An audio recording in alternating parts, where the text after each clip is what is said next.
Hey Houston, hey world, it's Vicky Cruz here, St. James Lutheran Church. I'll post the address and what have you. We're northwest side of Houston, right across the street from Black Middle School. And what you're looking at here is an HISD enrollment bus parked out here through the partnership with HISD. Great resource to have for anybody who needs to enroll students during the summer, newcomers or what have you. Along with HISD is the good food, where the nutrition services of HISD provides healthy foods to families. So that's what's going on out there. Awesome resources provided by HISD. But what we're going to do is take it further inside of the St. James Lutheran Church, where resources are provided. And I will tell you this for sure. There it is, address 1602 West 43rd. So during my tenure at HISD, this church was impeccable. During my tenure, I was, during the COVID season, unable to reach my parents to provide them the resources that they needed.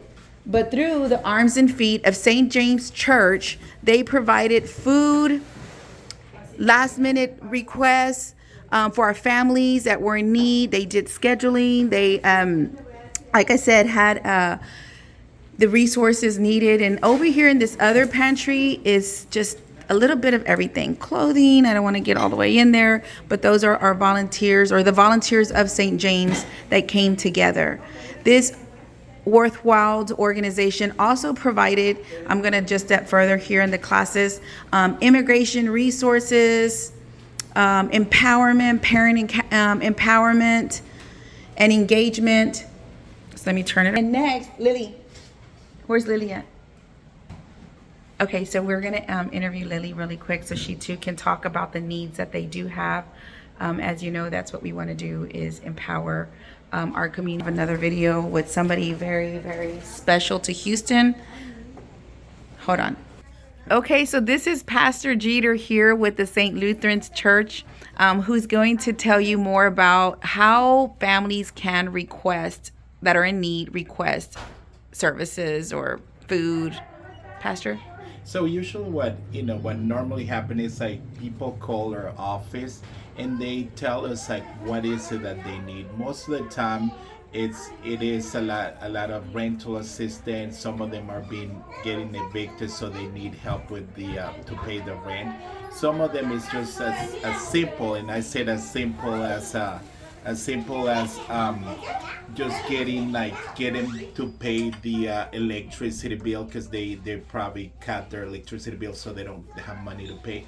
But the other thing is about the food pantry. So the food pantry, we distribute it in two ways.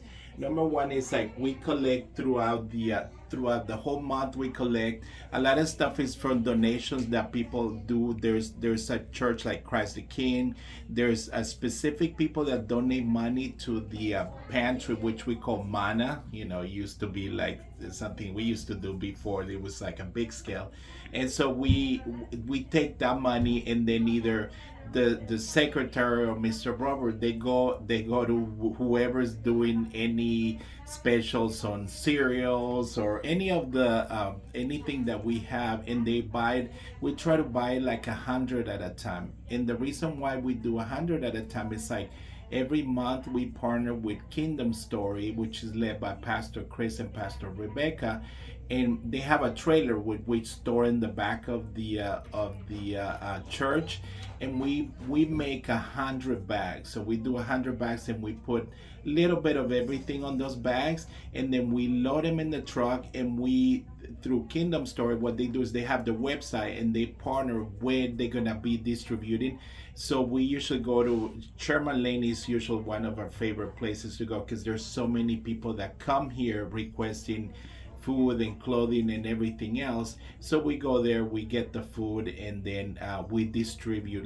We did that about 2 weeks ago. That's the last one we did, and we served 57 families.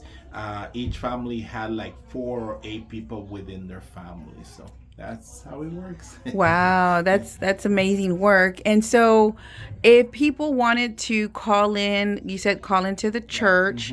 And then what about if donors that are watching here, if you guys see here, their space. I mean, they can use more food, right, Well, Pastor? absolutely. We're here Monday, Monday to Friday. We're here 9 to 6 o'clock. Some on Tuesday and Thursday. I'm usually here longer, so anybody can bring anything. We take not only food, but we also take any clothing because we have families that are just coming in and they come into United States with absolutely nothing. So anything, anything that they can bring us, as long as we always ask to make sure this is not perishable, that the stuff is not expired, because we want to make sure that those families that they don't have anything, they get the right quality of products. Okay, perfect. And so that's good to know. So clothing, and they can drop off Monday through Yeah, Friday. Monday to Friday. They also can make arrangements. So we usually, if we need to meet somebody on a Saturday, Sunday, we're here anyway. We're here from 9 a.m. until like 3 p.m.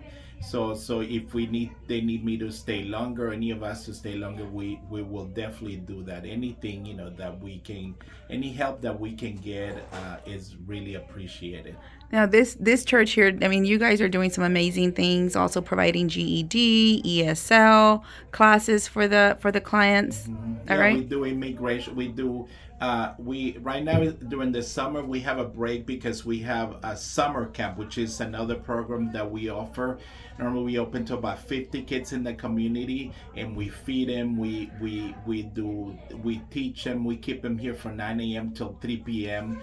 And so they'll be busy. They have activities to do. But then after the summer, we start back up with our ESL program. We have volunteers that come and teach. We have classes usually Tuesdays and Thursdays from 9 a.m. until noon, and they so we do the ESL classes. We also do citizenship classes. So we have citizenship classes in the evening. The last one we had was like 4 or 5 families that actually were getting, some of them I know they already took the test, they already passed, so they're becoming new citizen. So we study all the 300 questions that they have to know, so we help them out with that. And so we also do immigration forums. We do immigration forums with families. We have lawyers that they come and talk about ways that they can go about and fix their status, their resident status. And we also do anything with like that involve HISD, help out with enrollment, la tarjeta dorada, all that kind of Yeah, stuff. and then So another thing too we've done in the past too is for the high school students that are going off yeah. to college, we have the college Yeah, forums. we actually about to do that. So we've been collecting money. So we give them. This year we have about 10 recipients. We're looking at about 10 recipients to do the scholarship that we do, and we usually do it in August. So we have a service for them. We hand them out and we bless them so they can, so they can go out and do whatever they Flourish, do best. right? We Yeah, sow those seeds. You yeah. sow in those Oh my God, seeds. yeah, I and love it. and we do because we have, for example, Camp Hope is a perfect example that we do. We have kids that came here when they were 8 years old, 9 years old, and they've been going through Camp Hope for the last 5, 6, 7 years. Actually, the director for Camp Hope, Jasmine, this year, she was here when she was 8 years old, and now she's directing Camp Hope. Wow. So yeah, Yeah, now she's directing. That is yeah, so yeah. cool. I know you've been a blessing to my students. When I worked in the HISD, on the fly, call them up. We've got this, parents. I mean, everything that Pastor Jader just talked about and shared. I mean, I've seen it firsthand. You guys have been a blessing. I love it. That's why we can't leave. We got to continue to just give Yes. back, sow back in here. So you guys, this is a beautiful fertile ground. If you have anything or know of anybody who may have a need, I mean, this is where we partner. Where together we can do more. And I'm just forever grateful. You guys are being great partners, and will anybody that can help us. We cannot do this alone. We always need anybody's help. Anybody that's willing to get tag along. What's Come that? on in. Give this address again. I know I posted it out earlier. Can you give us the address for St. Lutheran, the St. James? I'm horrible with that. 1602. 43rd Street. 43rd Street, yeah. And then that's Houston 77018. 0777018. Okay, guys, I'm going to put it out there too. But Pastor, thank you so much. you. I Thank pray you for life everything and you life do. abundantly Thank you over all. you, that the Lord will continue to shine and use you. Thank you so much. Thank you again.